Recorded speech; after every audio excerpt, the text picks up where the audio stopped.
예레미야 말씀이 시작됩니다.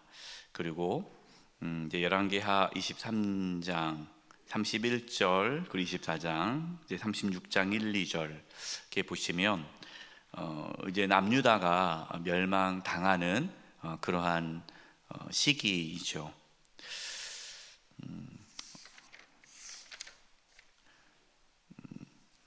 우리 60페이지를 보도록 하겠습니다.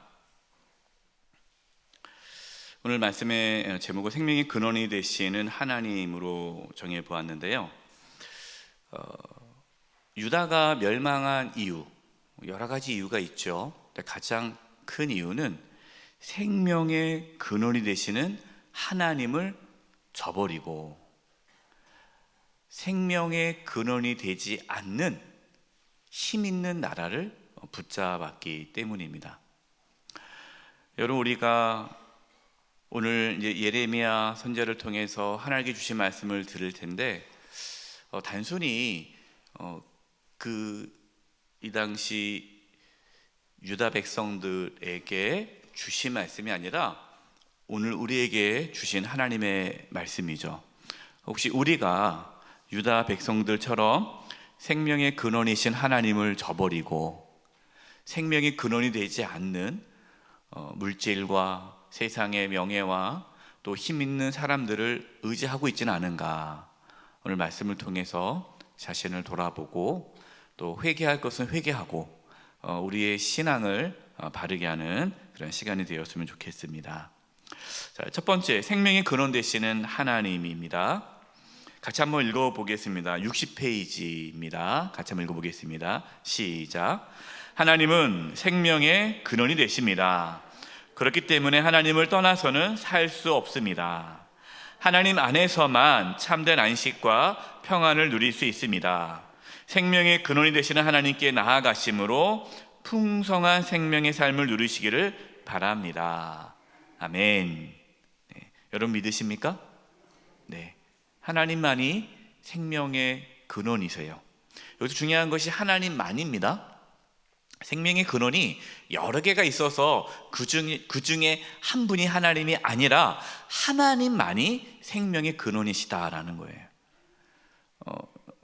그러면 생명의 근원이 다른 것이 되는 순간 그것이 우상이 되는 거죠. 우상. 그래서 이제 예레미야 2장 13절, 여러분 이 말씀이 이 예레미야 전체에 봤을 때 아주 중심 구절이 됩니다. 우리 예레미야 2장 13절 같이 한번 읽어보겠습니다. 시작. 내 백성이 두 가지 악을 행하였나니 곧 그들이 생수의 근원되는 나를 버린 것과 스스로 웅덩이를 판 것인데 그것은 그 물을 가두지 못할 터지 웅덩이들이니라. 아멘. 유다 백성들이 두 가지 악을 행하였어요.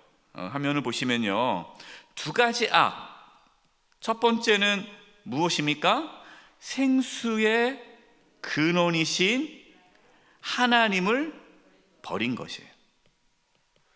이게 첫 번째 악입니다. 여러분, 우리가 악이라고 얘기를 할 때에 우리는 자꾸만 선과 악의 기준을 도덕적인 행위로만 생각을 해요. 착하게 살면 선이고 나쁘게 행동하면 악이고 선과 악을 그렇게 구분이 된단 말이에요. 그래서 이렇게 얘기해요. 예수 믿지 않는 분들 중에 저는 죄인 아니에요. 저는 착하게 살았어요. 저는 지금까지 양심에 거리낌 없이 살았습니다 라고 얘기했는데 그 사람에게 있어서 선과 악의 기준은 양심이죠. 그러나 성경에서의 선과 악의 기준은 무엇입니까? 하나님이 하나님을 버린 것이 여러분 악이에요.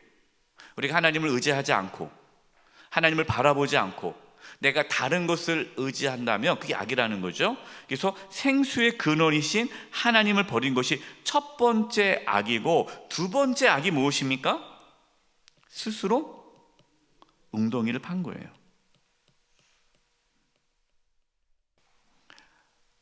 스스로 웅덩이를 팠어요. 이게 참 우리가 보기에는 이해가 안 되죠. 왜냐하면 그러면 스스로 웅덩이를 파야지 그냥 가만히 있고 아무것도 안 하고 그냥 놀고 먹으면 되나? 여러분, 여기서 스스로 웅덩이를 판다라는 것은 하나님을 의지하지 않고 자신의 힘으로 살아갈 수 있다라고 여기는 것, 그것이 악인 거죠. 하나님을 의지하지 않고 자신의 힘을 의지하는 것. 그래서 우리 자녀들에게 이걸 가르쳐야 됩니다. 네가 열심히 살아가는 거, 네가 정말 노력한 만큼 얻는다. 여러분, 그것은 세상적인 가르침이에요. 뭘 가르쳐야 됩니까? 네가 스스로 웅덩이를 팔 수 있다. 네가 열심히 노력해서 내 인생을 성공할 수 있다. 내 인생은 내가 책임질 수 있다라는 그 생각이 악이다라는 가르쳐야 돼요. 그게 악인 거예요. 스스로 웅덩이를 팠습니다. 근데 웅덩이를 팠는데 그 웅덩이가 물을 담을 수 없는 터진 웅덩이라는 거예요. 여기서 터진 웅덩이들 그랬죠? 복수입니다. 그러면 지금 유다 백성들이 웅덩이를 팠는데 웅덩이를 팠습니까? 물을 담아두려고. 물이 그 당시엔 중요하잖아요. 여러분,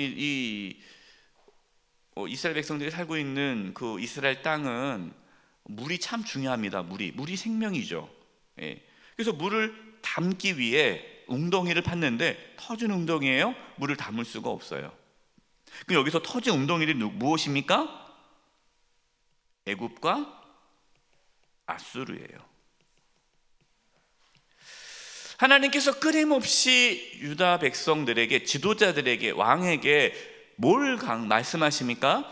너희가 애굽을 의지하지 말아라. 아수르를 의지하지 말아라. 그 애굽과 아수르가 너희를 지켜주지 못한다. 하나님이 너희를 지켜준다. 근데 결국에는 유다가 이 애굽과 아수르를 의지하죠.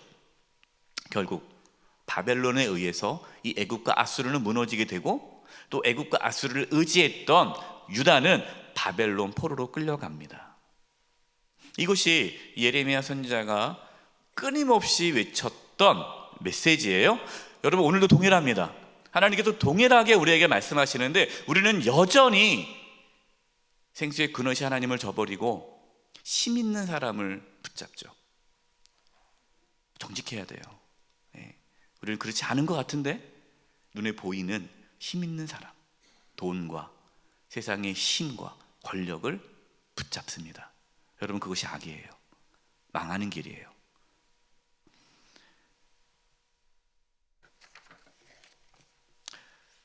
이제 두 번째, 여호아스 왕이 나옵니다. 여러분, 이제 요시야 왕이 개혁을 일으켰죠. 이 요시야 왕이 개혁을 일으켰는데, 이 요시야 왕 이후로 여러분 교재에 또 보겠습니다. 4페이지를 보시면 왕이 쭉 나옵니다. 요시야 왕은 선한 왕이었어요. 4페이지 거기 보면 남유다에 왕이 있죠. 요시야 왕이 나오는데 이 요시야 왕은 선한 왕이었습니다. 그 요시야 왕이 이제 죽었죠. 전쟁에 나가서 죽었죠. 그래서 누가 이어받습니까? 네, 여호아하스가 이어받습니다. 여러분, 여호아하스는 요시야의 둘째 아들이에요.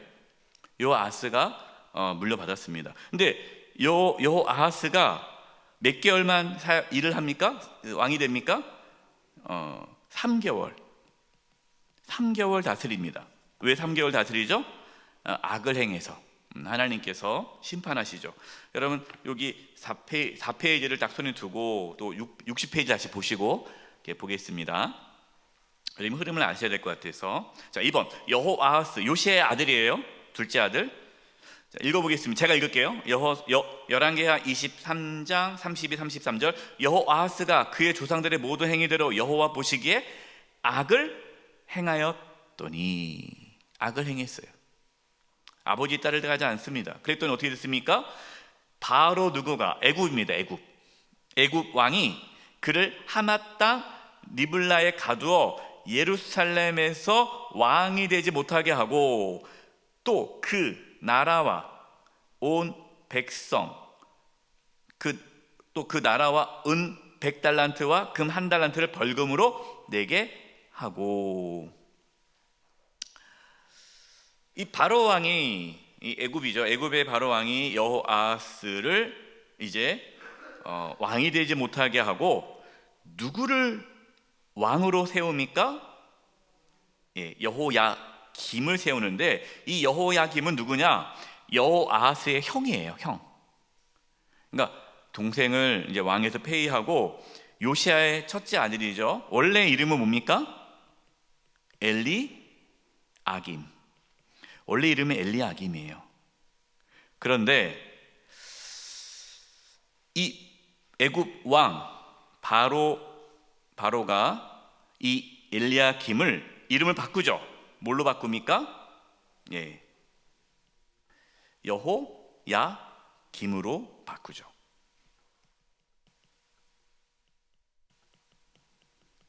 그래서 왕위를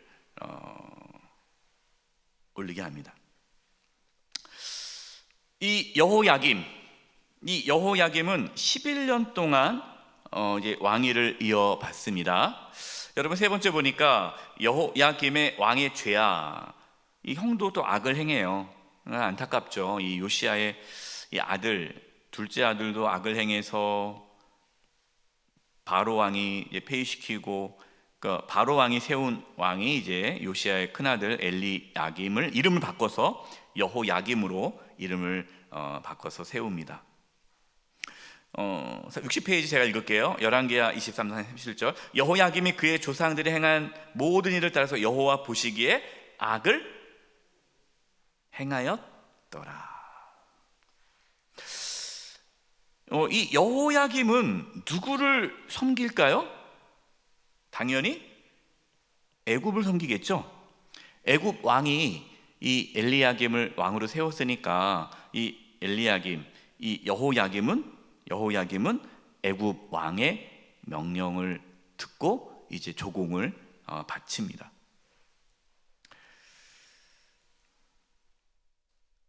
하나님을 떠났던 여호아하스 그리고 여호야김, 하나님의 지배를 받지 않으니까 누구의 지배를 받습니까? 다른 것의 지배를 받아요. 여러분 여기서 우리가 중요한 사실을 압니다. 여러분 우리가 하나님을 섬기지 않잖아요? 그럼 다른 것이 우리를 지배합니다. 하나님을 섬기지 않으면 다른 것이 우리를 지배하게 된다니까요. 그래서 우리는 하나님만을 섬길 때, 하나님을 섬길 때 다른 것으로부터 지배를 받지 않아요. 돈으로부터, 세상의 명예로부터, 세상의 욕망으로부터, 죄악으로부터, 사망으로부터 지배를 받지 않아요. 그러나 하나님을 떠나는 순간 세상이 우리를 다스립니다.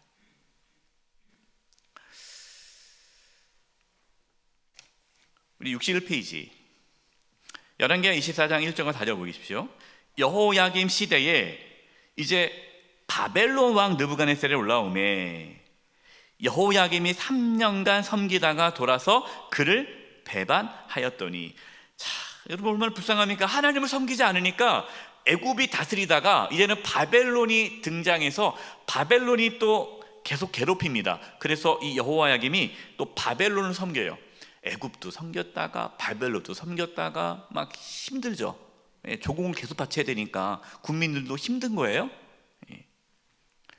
여러분 하나님을 떠난 인생이 그렇게 힘듭니다.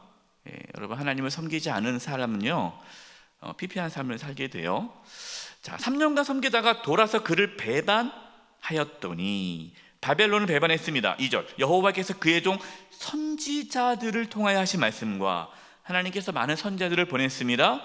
갈대의 부대, 아람의 부대, 모압의 부대, 암몬의 자손의 부대를 여호야김에게로 보내 유다를 쳐 멸하려 하시니, 이 일이 유다에 임함은 곧 여호와의 말씀대로 그들을 자기 앞에서 물리치고자 하심이니, 이는 므낫세의 지은 모든 죄 때문이요 또 그가 무죄한 자의 피를 흘려 그의 피가 예루살렘에 가득하게 하였습니다. 여호와께서 사하시기를 즐겨하지 아니하시니라. 여러분 므낫세 왕, 가장 악독한 왕이라고 했잖아요. 그 악독한 왕 므낫세 왕으로 인해서 하나님께서 유다를 심판하려고 했지만 요시야 왕이 개혁을 일으켰잖아요. 요시야 왕이 하나님의 말씀에 순종함으로써 하나님께서 그 심판을 미루셨죠. 그런데 그의 아들들 여호아하스, 여호야김 2대에 걸쳐서 계속해서 악을 행하니까 이제 하나님께서는 유다를 심판하기로 결정을 내리시죠.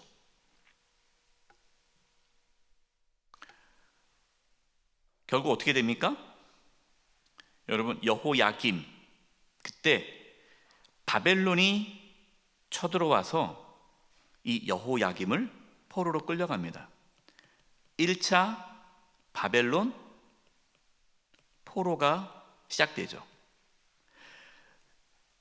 바벨론이 쳐들어와서 이 유다 백성들을 끌고 가는데 처음에 누구를 끌고 가느냐? 왕과 귀족들을 끌고 갑니다. 이때 1차 바벨론 포로로 끌려갔던 대표적인 인물 중에 한 사람이 누굽니까?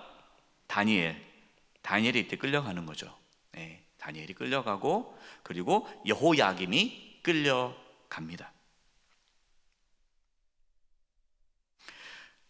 그래서 여호야김이 끌려간 다음에 누구를 이제 바벨론 왕이 누구를 또 세웁니까? 네 번째, 여호야긴을 세우죠. 여호야긴은 누구죠? 여호야김의 아들이에요. 그래서 여호야김의 아들 여호야긴.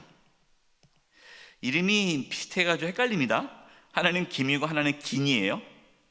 여호야긴을 왕으로 세웁니다. 근데 여호야긴도 몇 개월 합니까? 3개월만 왕위에 앉아요. 자, 네 번째, 여호야김의 아들 여호야긴의 제약이에요. 열왕기하 24장 9절 10절. 여호야긴이 그의 아버지 누구죠? 여호야김, 그의 아버지 모든 행위를 따라서 여호와 보시기에 악을 행하였더라. 그때에 바벨론 왕 느부갓네살 신복들이 예루살렘에 올라와서 그 성을 애워싸니라. 열왕기하 24장 13절 14절 보겠습니다. 그가 여호와의 성전의 모든 보물과 왕궁 보물을 집어내고 또 이스라엘 왕 솔로몬이 만든 것 곧 여호와의 성전의 금그릇 다 파괴하니 여호와의 말씀과 같이 되었더라. 여러분, 이 여호와의 말씀과 같이 되었다라는 것은 예레미야 선지자가 한 말씀이 이루어진 거예요. 예레미야 선지자가 했던 말씀들. 14절, 그가 또 예루살렘의 모든 백성과 모든 지도자와 모든 용사 만명과 모든 장인과 대장장이를 사로잡아 가매 비천한 자 외에는 그 땅에 남은 자가 없었더라. 2차 바벨론 포로로 끌려가죠. 이때 여호야긴이 끌려가죠. 그러니까 아버지도 1차 때 끌려가고 그 다음에 2차 끌려갑니다. 1차가 BC 605년에 끌려가고요. 2차는 BC 597년에 끌려갑니다. 약 10년 채 안 돼서 다시 2차 포로가 끌려간 거죠. 한 8년 정도 지나서 또 2차 포로로 끌려가게 된 거예요.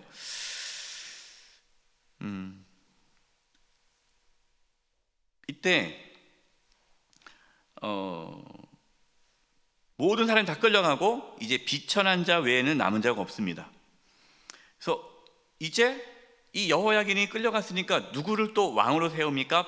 바벨론에서요. 요시야의 세 번째 아들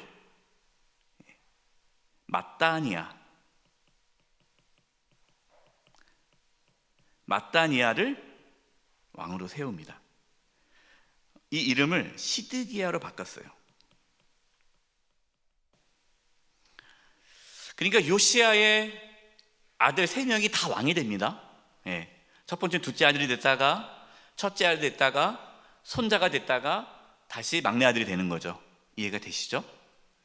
이렇게 해서 요시야의 아들, 이제 마지막 유다의 마지막 왕이죠. 이 시드기야. 이때 어떻게 됩니까? 5번 시드기야 왕의 죄악. 11년 다스리는데요.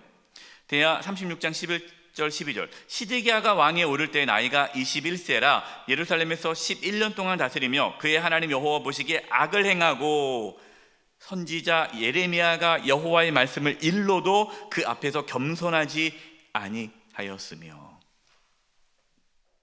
예레미야 선지자는 그 앞에서부터 계속해서 말씀을 전했어요. 그러나 여호아하스도, 여호야김도, 시드기야도 예레미야를 통해 전해진 하나님의 말씀을 듣지 않았습니다. 여기서 뭐라고 말씀하죠? 예레미야가 여호와의 말씀을 일러도 그 앞에서 뭐하지 아니하였으며 겸손하지 아니하였으며. 여러분, 하나님 말씀을 들을 때 겸손하셔야 돼요. 하나님 말씀을 들을 때 교만하면 안 됩니다. 교만한 게 뭡니까? 말씀을 듣고 뭐 별거 아니지 다 그 말씀이 다 똑같은 거 아니야? 하나님 말씀이 항상 그렇지 하나님께서 경고했지만 그 경고를 받아들이지 않는 거예요. 하나님께서 말씀하셨지만 그걸 마음에 새기질 않아요. 교만한 거예요. 겸손하지 않으면, 여러분, 겸손하지 않으면 하나님의 말씀을 들어도 깨닫지 못합니다. 하나님 말씀 앞에 우리는 겸손해야 돼요. 이렇게 해서 이제 시드기야가 하나님 앞에 이제 범죄함으로, 이거는 우리 다음 주에 또 말씀 나누겠지만 결국에는 시드기야가 또 3차, 마지막 3차 포로로 끌려가게 되죠. 그러니까 이렇게 요시야 왕의 세 아들이 비참하게 삶을 마감하면서 이제 유다는 바벨론 포로로 완전히 무너지게 됩니다. 자, 이제 예레미야 말씀을 들어가도록 하겠습니다. 6번째, 유다의 범죄. 예레미야 2장 17절 19절이에요. 내 하나님 여호와가 너를 길로 인도할 때에 내가 그를 떠남으로 이를 자취함이 아니냐. 자, 여러분, 여기서요, 하나님 여호와가 너를 길로 인도할 때, 하나님께서 유다를 길로 인도했을 때에 떠났어요. 하나님의 인도하심을 떠나서 이를, 여기서 이가 뭘까요? 재앙이죠. 재앙. 어떤 재앙? 바벨론이 와서 예루살렘 성전을 다 무너뜨리고 다 포로로 끌려가게 되는 그 재앙을 말하는 거예요. 이 재앙을 자취함이 아니야, 자청한 것이 아니냐. 네가 스스로 그 재앙을 스스로 자청한 것이 아니냐. 하나님은 계속해서 경고하셨어요. 말씀하셨어요. 하나님께서 재앙을 내리신 것이 아니라 유다가 죄로 인해서 재앙을 받게 된 거죠. 하나님께서는 끊임없이 말씀하셨지만 유다는 끊임없이 듣지 않았습니다. 여러분, 우리의 삶을 잘 돌아봐야 돼요. 하나님께서 끊임없이 우리에게 말씀하는데 혹시 우리는 듣지 않고 있지 않은가? 하나님께서 말씀하는데 나는 그것을 듣지 않고 내 고집대로 살아가고 있지는 않은가? 그 내 삶에 그런 하나님의 징계와 고통이 있는데도 불구하고 그걸 알지 못하고 왜 내 삶에는 이렇게 힘듦이 찾아오는가? 왜 나는 되는 일이 없지? 라고 한탄하고 있지는 않은가? 우리 자신을 돌아보아야 되죠. 여러분, 18절 보십시오. 예레미야 2장 18절. 내가 시올의 물을 마시려고 어디로 간다고요? 애굽으로 가는 길에 있으면 어찌 됨이며. 그러니까 물을 얻으려고 애굽으로 간다는 거예요. 하나님께서 애굽으로 가지 말라 그랬잖아요. 생수의 근원이신 하나님께로 가야 되는데 애굽을 의지했다는 거예요. 애굽. 그 다음 보십시오. 62페이지. 내가 그 강물을 마시려고 어디로 가요? 아수르로 가는 길에 있으면 어찌 됨이냐. 아수르로 가면 안 된다는 거죠. 그러니까 지금 애굽과 아수르를 자꾸만 가가지고 바벨론이 공격해 오니까 애굽에게 도움을 구하고 아수르에게 도움을 구하고 이 애굽과 아수르가 바벨론으로부터 우리를 구원해 주지 않을까라고 생각을 했는데 그것이 악이다라는 거죠. 하나님께서 바벨론을 보내셔서 유다를 괴롭히시는 이유가 뭡니까? 회개하라고잖아요. 회개하라고요. 근데 회개하지 않고 자꾸만 그걸 하나님의 징계를 내 힘으로 해결하려고 하니까 안 되는 거예요. 여러분 19절 보십시오. 내 악이 너를 징계하겠고 내 반역이 너를 책망할 것이라. 그런즉 내 하나님 여호와를 버림과 하나님을 버린 것과 내 속에 나를 하나님을 경외함이 없는 것이 뭡니까? 악이요 고통인 줄 알라. 주 만군의 여호와의 말씀이니라. 여러분 뭐가 악입니까? 뭐가 고통입니까? 하나님을 버리고 하나님을 경외하지 않는 것이 악이요 고통이에요. 여러분 다른 게 고통이 아니에요. 하나님을 경외하지 않는 것이 고통입니다. 여러분 거기 한번 써보세요. 예레미야 2장 37절. 예레미야 2장 37절 한번 써보세요. 예레미야 2장 37절 찾아보겠습니다.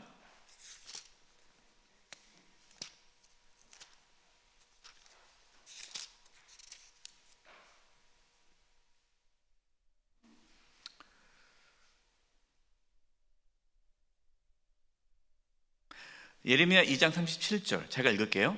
내가 두 손으로 내 머리를 싸고 거기서도 나가리니 이는 내가 의지하는 자들을 나 여호와가 버렸으므로 내가 누구로 말미암아 그들로 말. 그들이 누굽니까?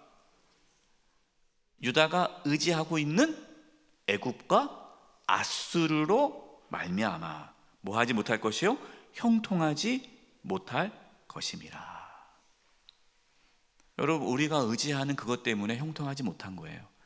우리가 돈을 의지하고 내가 어떤 사람을 의지하고 내가 어떤 자식을 의지하고 내가 어떤 세상의 어떤 부귀영화를 의지할 때에 여러분 그것이 오히려 우리의 삶을 형통하지 못하게 해요. 자, 7번째 부르시는 하나님. 하나님께서 이제 예레미야 선지자를 부르시죠. 예레미야 선지자를 불러서 이제 사명을 주십니다. 유다가 하나님께 돌아오도록 하기 위해서 이제 부르시는데 여러분 이 부르심이 예레미야만 부르시는 것이 아니라 저와 여러분도 이렇게 하나님이 부르십니다. 모든 하나님의 부르심을 받는 자들이 이러한 과정을 겪게 돼요. 첫 번째 뭡니까? 택하심이에요. 택하심. 예레미야 1장 5절 같이 한번 읽어보겠습니다. 시작. 내가 너를 모태에 짓기 전에 너를 알았고 내가 배에서 나오기 전에 너를 성별하였고 너를 여러 나라의 선지자로 세워놓으라 하시기로. 하나님께서 예레미야를 선택하셨어요. 여기서 퀴즈 질문해 보겠습니다. 예레미야가 뭔가 그동안 잘 살아서 하나님께로부터 부름 받을 만한 자격이 있어서 하나님께서 예레미야를 부르셨습니까? 그랬으면 모태에서 부르면 안 되죠. 나온 다음에 사춘기를 어떻게 보냈나, 좋은 대학을 나왔나, 성격이 좋은가 안 좋은가 본 다음에 너는 괜찮다. 그리고 하나님께서 예레미야를 부르셨다면 나는 하나님께서 부르지 않겠구나 라고 생각할 텐데 여러분 예레미야가 하나님께 선택받은 것은요 은혜예요. 예레미야에겐 자격이 없다는 거예요. 저와 여러분이 하나님의 자녀로 부르심을 받았습니다. 자격이 있어서 받았습니까? 없죠. 은혜예요, 은혜. 하나님께서 저와 여러분을 목사로, 장로로, 권사로, 안수집사로, 집사로, 또 교회 여러 가지 직분자로 불러주셨습니다.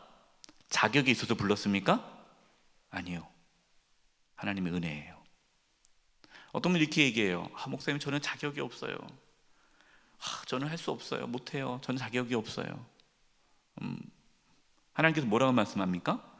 네가 자격이 있어서 내가 부른 줄 아냐? 네, 그렇게 말씀하시는 거죠. 여러분 총회에서 혹시 임원이 되신 분 계십니까? 네, 또 구역장, 구역 지도자로 또 내년에 섬기십니까? 자격이 있어서 하나님께서 세우신 게 아니에요.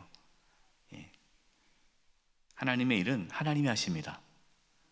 하나님 주권이죠. 하나님의 주권. 하나님의 주권이에요. 하나님께 택하신 것이 하나님의 은혜다. 너를 여러 나라의 선지자로 세웠다. 그러니까 유다만 하나님께서 구원하기 위해서 예레미야를 세우신 것이 아니라 여러 나라, 열방의 선지자로 세운 거죠.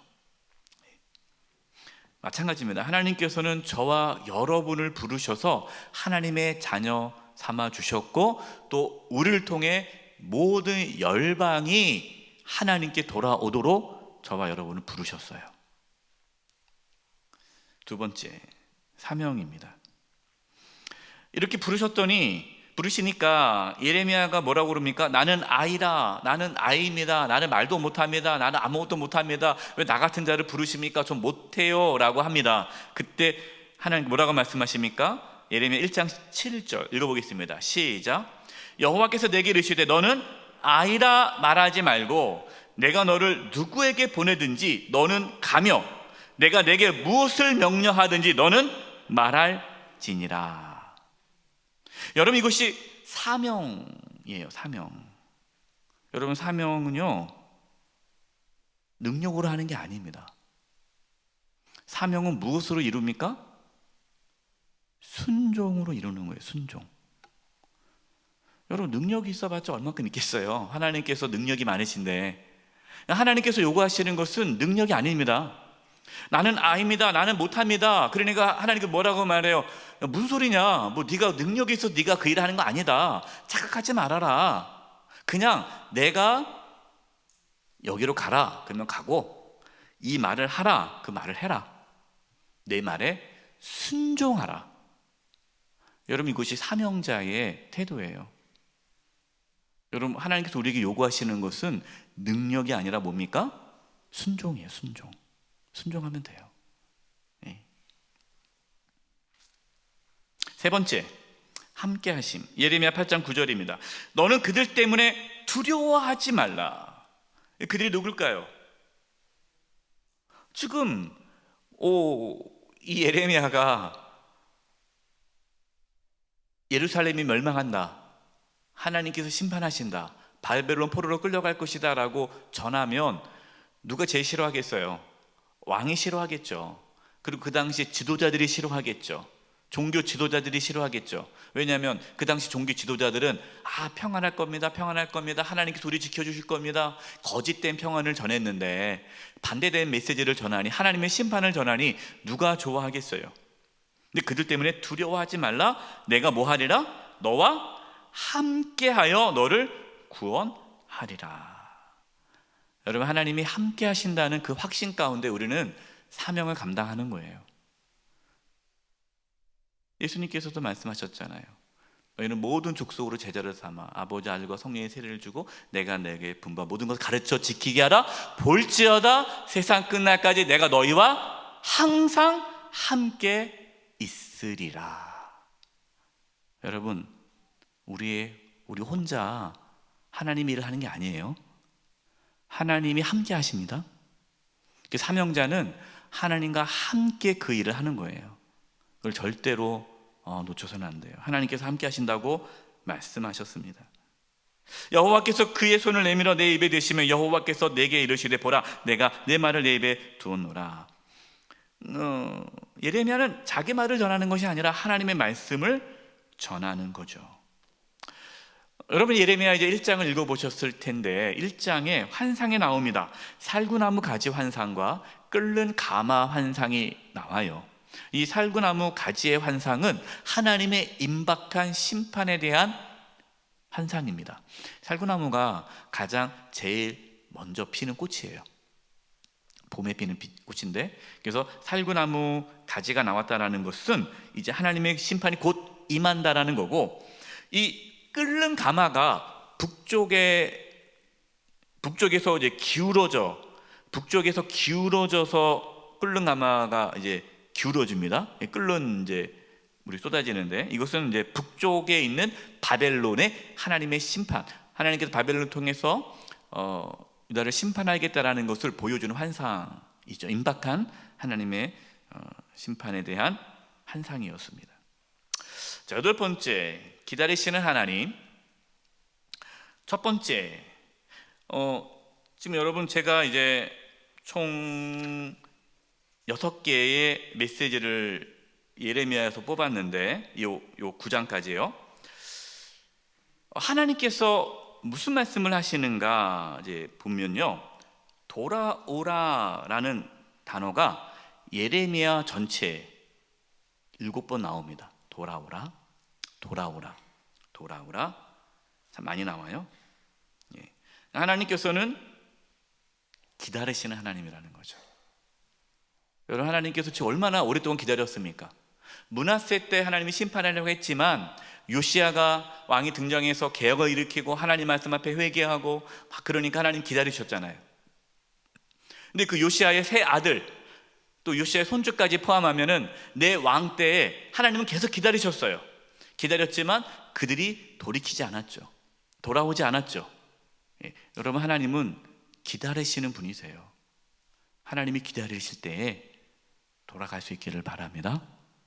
예, 그걸 이용하면 안 돼요. 하나님이 봐주시는 거예요. 봐주시는데도 한계가 있죠. 예. 돌아오라. 예레미야 3장 14, 22. 여호와의 말씀이니라. 배역한 자식들아, 돌아오라. 나는 너희 남편이라. 내가 너희를 성읍에서 하나와 족속 중에 둘을 택하여 너희를 시온으로 데려오겠고, 배역한 자식들아 돌아오라. 내가 너희의 배역함을 고치리라 하시니라. 돌아오라는 겁니다. 여러분, 지금 유다 백성들이 하나님께 예배를 안 드리고 있나요? 아니, 예배 드리고 있어요. 그러니까 이들은, 이 유다 백성들은 하나님께 돌아오라는 것을 이해를 못해요. 하나님, 우리가 언제 우상을 섬겼나? 지금 하나님을 섬기고 있는데 왜 자꾸만 돌아오라고 그러지? 근데 하나님께서 말씀하신 돌아오라는 것은 몸이 돌아오는 게 아니죠. 뭐가 돌아오는 거예요? 마음이 돌아오는 마음. 마음이 하나님께로 돌아와야 되는 거죠. 몸은 성전에 와 있는데 마음은 딴 데 가 있는 거예요. 예레미야 4장 4절을 보겠습니다. 여러분 성경책 보겠습니다. 예레미야 4장 4절, 그리고 예레미야 4장 14절 말씀을 연소로 볼 텐데요.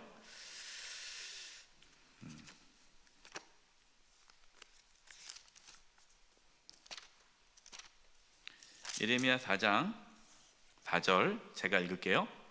유대인과 예루살렘 주민들아, 너희는 스스로 할례를 행하여 너희 마음 가죽을 베고 나 여호와께 속하라. 그리하지 아니하면 너희 악행으로 말미암아 나의 분노가 불같이 일어나 사르리니 그것을 끌 자가 없으리라. 여러분, 유대인들은 할례를 다 받았죠. 근데 하나님께서 무슨 할례를 하라는 겁니까? 마음의 할례. 마음의 할례가 뭡니까? 회개예요. 회개. 그러니까 하나님은 우리의 중심을 보세요. 마음을 하나님은 보십니다. 14절 보세요. 14절. 예루살렘아, 내 마음의 악을 씻어버리라. 그리하면 구원을 얻으리라. 내 악한 생각이 내 속에 얼마나 오래 머물겠느냐. 하나님께서는 계속해서 그 마음을 말씀하십니다. 네 마음에 악이 가득하 있는데 언제까지 그 악한 마음 속에 머물겠느냐. 회개하고 돌이키라. 여러분, 우리 마음을 돌이키셔야 돼요. 하나님께로 나가야 돼요. 예. 우리의 몸이 하나님께 나왔다고, 내가 지금 교회를 다니고 있다고, 내가 교회 직분을 맡고 있고 내가 하나님의 일을 하고 있다고 안전하다고 생각하면 안 됩니다. 예. 하나님의 일, 예배를 드리고 기도하고 내가 모든 것을 다 해도 우리의 마음이 하나님께로 안 나갈 수가 있어요. 63페이지. 한 사람을 찾으라. 예레미야 5장 1절입니다. 너희는 예루살렘 거리로 빨리 다니며 그 넓은 거리를 찾아보고 알라. 너희가 만일 정의를 행하며 진리를 구하는 자를 몇 사람? 한 사람이라도 찾으면 내가 이 성을 용서하리라. 근데 한 사람이 있다는 거 없다는 거예요? 없는 거예요. 한 사람이. 하나님 지금도 그 한 사람을 찾습니다. 누가 이 한 사람이 되면 될까요? 내가 되면 되죠. 저와 여러분이 되면 돼요. 그리고 우리 대한민국은 안전한 거죠. 네. 다른 사람 뭐 욕할 거 없어요. 나만 잘하면 돼요. 예. 내가 그 한 사람이면 되는 거예요. 자, 그러면 하나님께서 찾는 그 한 사람은 누구입니까? 정의와 공의를 행하는 자, 하나님 말씀에 순종하는 자. 이것이 하나님께 돌아오는 거예요. 그러니까 하나님께 돌아오라는 것이 그냥 단순히 예배 안 드리고 있으니까 하나님께 예배 드리러 가자, 뭐 그게 아니에요. 지금 하나님께서 말씀하신 돌아오라는 게 뭡니까? 정의와 공의를 행하라는 거예요. 정의와 공의. 예레미야 5장 2절을 같이 한번 보겠습니다. 예레미야 5장 2절. 예레미야 5장 2절. 아까 1절 읽었어요. 내가 이 성읍을 용서하리라 읽었어요. 2절은 보니까요, 그들이 여호와께서 살아계심을 두고 맹세할지라도 실상은 무슨 맹세니라? 거짓 맹세니라. 거짓 맹세. 하나님 앞에 고백하고 하나님 내가 사랑합니다, 내가 하나님을 살겠습니다 하고 했는데 진실이 없는 거예요. 이게 마음은 딴 데가 있는 거예요. 네. 여러분, 하나님은 중심을 보십니다.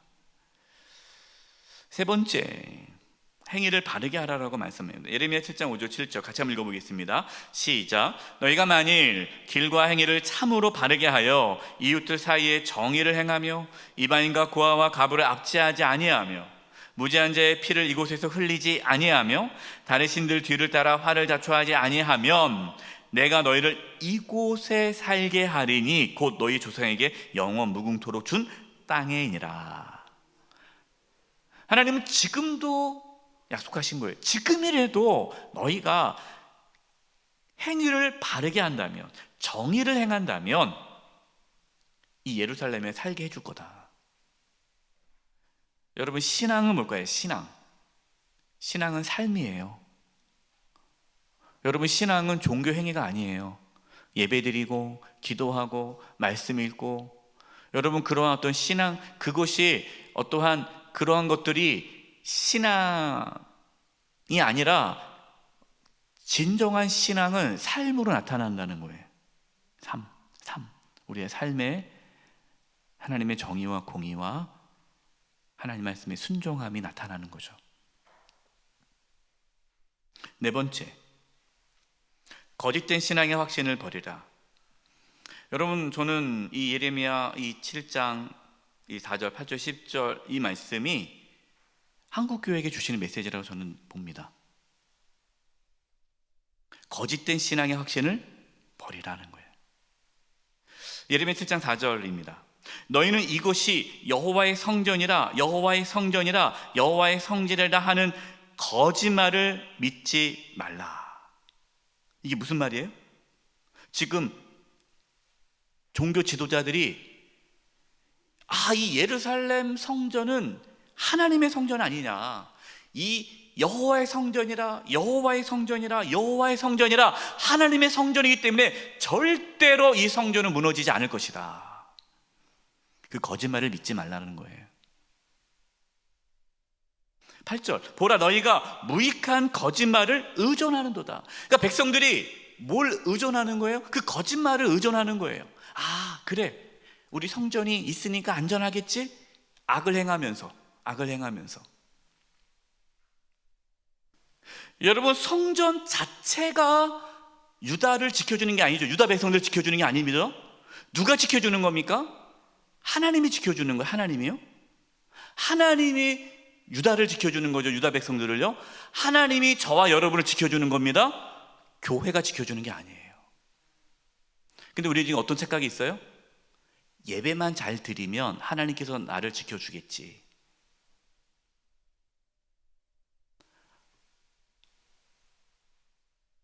여러분, 하나님이 아닌 다른 것을 의지하는 것이 우상이죠. 그래서 교회가 우상이 될 수 있어요. 교회가. 또 오해하지 마세요. 우리 목사님이 교회를 싫어해. 그게 아니에요. 이상하게 생각하지 마세요. 똑같은 거예요. 이 당시에 성전이 무너진다 그러면 이거는 말도 안 되고 무슨 이거는 하나님을 모독하는 거란 말이에요. 어떻게 하나님의 성전이 무너질 수 있느냐? 하나님의 성전이 무너졌잖아요.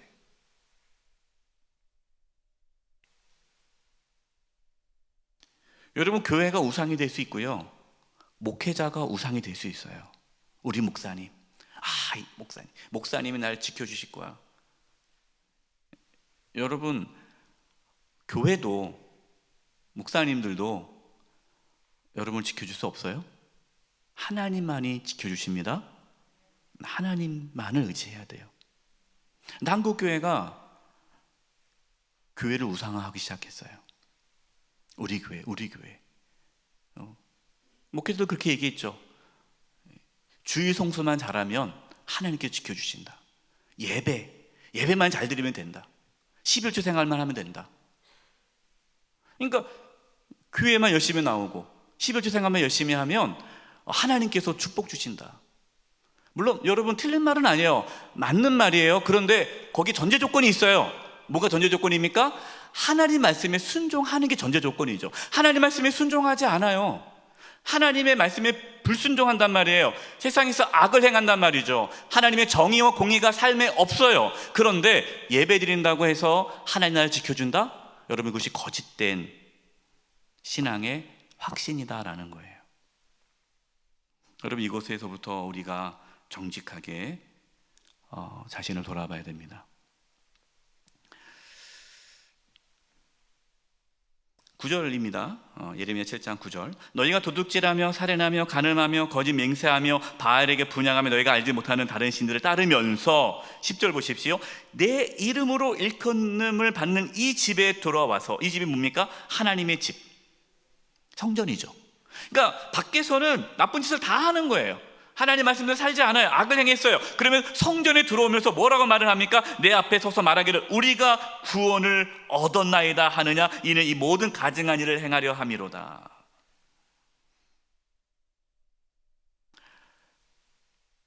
그래서 여러분, 예배가 우상일 수 있어요. 예배, 충격적인 말이죠. 예배가 우상이 된다. 예수님께서 성전에 들어가서 그들을 몰아내지 않았습니까? 그리고 뭐라고 그럽니까? 이 하나님의 성전을 강도의 소굴로 만들었다고 했죠. 그 예수님께서 하신 말씀이 예레미야 7장 11절 말씀이에요. 우리 예레미야 7장 11절 말씀 보겠습니다. 예레미야 7장 11절. 예레미야 7장 11절. 내 이름으로 일컬음을 받는 이 집이 너희 눈에는 도둑의 소굴로 보이느냐? 보라, 내가 그것을 보았노라. 여호와의 말씀이니라. 여러분, 이 예레미야 7장 이 말씀을 가지고 예수님께서 그 전에 예수님 당시에 성전에 있어서 소와 양을 팔고 동전을 바꿔주며 환전하면서 막대한 이익을 얻었던 종교 지도자들, 장사꾼들을 몰아내면서 말씀하셨던 거죠. 똑같은 거예요.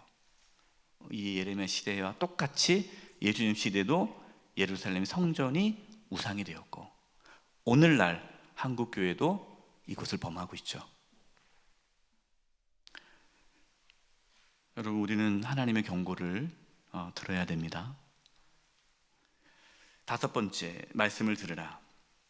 예레미야 7장 13, 25, 26. 여호와의 말씀이니라. 이제 너희가 그 모든 일을 행하였으며 내가 너희에게 말하되 새벽부터 부지런히 말하여도 듣지 아니하였고 하나님의 말씀을 듣지 않아요. 너희를 불러도 대답하지 아니하였느니라. 너희 조상들이 애굽 땅에서 나오는 날부터 오늘까지 내가 내 종 선지자들을 너희에게 보내되 끊임없이 보내었으나. 여러분, 끊임없이 보내요. 끊임없이. 여러분, 지금도 부족한 종을 통해서 이 수요 사경에 하나님께서 말씀하지 않습니까? 예레미야 말씀을 전하잖아요. 그런데 어떻게 합니까? 26절. 너희가 나에게 순종하지 아니하며 귀를 기울이지 아니하고 목을 굳게 하여 너희 조상들보다 악을 더 행하였느니라. 이렇게 말씀하시는 분도 있어요. 목사님, 말씀 시간에 너무 이렇게 하나님의 심판, 징계, 회개 그런 말씀 하지 마시고 하나님의 축복, 위로, 평안 좀 그것 좀 해주세요. 말씀 듣다가 좀 평안해야지 맨날 그냥 회개하라니까 너무 피곤해요. 힘들어요. 좋은 말씀 좀 전해주세요. 실제로 그런 분들이 계세요. 네. 그런 말씀도 필요하죠. 위로의 말씀도 필요하고, 그러나 하나님은 또 들어야 할 말씀을 우리가 듣기를 원하시죠. 충격적인 하나님께서 말씀합니다. 예레미야 7장 16절입니다. 예레미야 7장 16절. 하나님께서 충격적인 말씀을 하세요. 예레미야 7장 16절. 그런즉 너는 이 백성을 위하여 기도하지 말라. 그들을 위하여 부르짖어 구하지 말라. 내게 간구하지 말라. 내가 내게서 듣지 아니하리라. 여러분, 충격적이지 않습니까? 기도하지 말라는 거예요. 또 이 말씀을 오해해가지고 목사님이 기도하지 말래, 또 그렇게만 또 받으시지 마시고, 하나님께서는 너희가 그렇게 악을 행하고 회개하지 않으면서 기도한다고 해서 하나님 구원이 있는 게 아니다. 회개해야지, 그 말씀인 거죠. 64페이지. 긍휼을 여기라. 그러나 하나님께서는 예레미야를 통해서 이렇게 하나님께서는 또 예레미야를 통해서 하나님은 구원하기 원하셨죠. 예레미야 8장 18절입니다. 제가 이걸 1하고 띄웠었는데 8장 18절이에요. 1장 18절. 슬프다 나의 근심이여. 이거 누가 얘기하는 거예요? 예레미야가. 어떻게 위로를 받을 수 있을까? 내 마음이 병들었도다. 예레미야 9장 1절. 어찌하면 내 머리는 물이 되고 내 눈은 눈물 근원이 됐고 죽임을 당한 내 딸 내 백성을 위하여 주야로 울리로다. 그래서 예레미야를 눈물의 선지자라고 그러죠. 예레미야는 참 정말 힘들게 사역을 했어요. 나라를 위해서 눈물로 기도했습니다. 여러분, 우리가 지금 예레미야와 같이 눈물로 나라를 위해 기도할 때예요. 이 긍휼이, 나라를 긍휼히 여기는, 백성을 긍휼히 여기는 그 마음을 가져야 돼요. 9번째, 참된 자랑입니다. 예레미야 9장 23, 24. 여호와께서 이와 같이 말씀하시되 지혜로운 자는 그의 지혜를 자랑하지 말라. 용사는 그의 용명을 자랑하지 말라. 부자는 그의 부함을 자랑하지 말라. 여러분, 지혜 자랑하지 마시고 용기 자랑하지 마시고 돈 자랑하지 마세요. 그 뭘 자랑해야 됩니까? 24절 시작. 자랑한 자는 이곳으로 자랑할 테니 곧 명철하여 나를 아는 것과 나 여호와는 사랑과 정의와 공의를 땅에 행하는 자인 줄을 깨닫는 것이라. 나는 이 일을 기뻐하노라. 여호와의 말씀이니라. 하나님을 아는 걸 자랑하라는 거예요. 하나님은 어떤 분이십니까? 사랑과 정의와 공의를 행하시는 분임을 아는 것을 자랑하고, 하나님께서 기뻐하는 일이 뭐예요? 사랑과 정의와 공의를 행하는 것이에요. 저와 여러분, 그것만을 자랑하고 그렇게 살아갈 수 있기를 바랍니다. 우리가 그렇게 살아감으로 우리 한 사람으로 인해서 하나님께서 이 나라를 지켜주시고 보호해 주시고 우리의 가정을 지켜주시기를 간절히 축원드립니다. 합심해서 기도하겠습니다.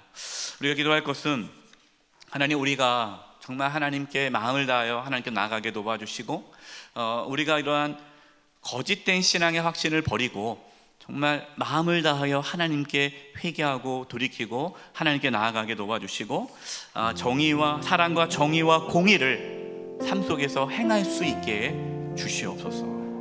하나님께서 이 나라를 이 민족을 불쌍히 여겨주시고 구원하여 주시고 더 이상 이 땅에 악이 나타나지 않게 도와주시옵소서.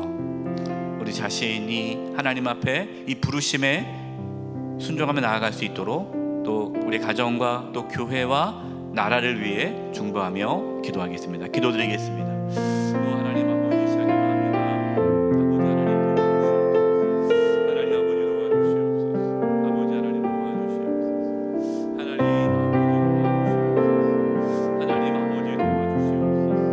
하나님 아버지 도와주시옵소서. 하나님 아버지 도와주시옵소서. 하나님 아버지 도와주시옵소서. 하나님 아버지 도와주시옵소서. 하나님, 우리가 하나님 말씀을 바르게 알고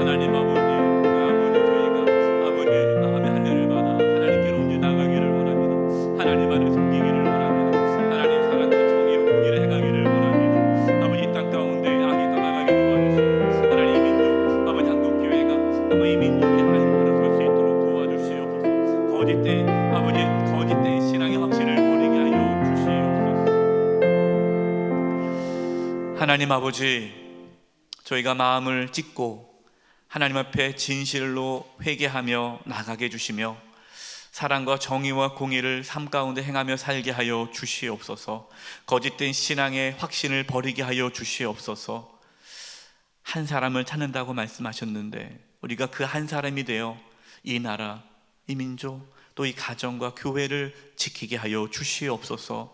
하나님께서 예레미야를 통하여서 구원하셨던 것처럼 우리를 사용하여 주시옵소서. 예수님의 이름으로 기도드리오며 지금은 우리 주 예수 그리스도의 은혜와 하나님 아버지의 그 크신 사랑하심과 성령님의 교통하심과 충만하심이 사랑하는 성도님들 한 영혼 한 영혼 위에, 우리 영세교회와 이 나라 민족 위에 이제부터 영원토록 함께하옵시기를 간절히 축원하옵나이다. 아멘.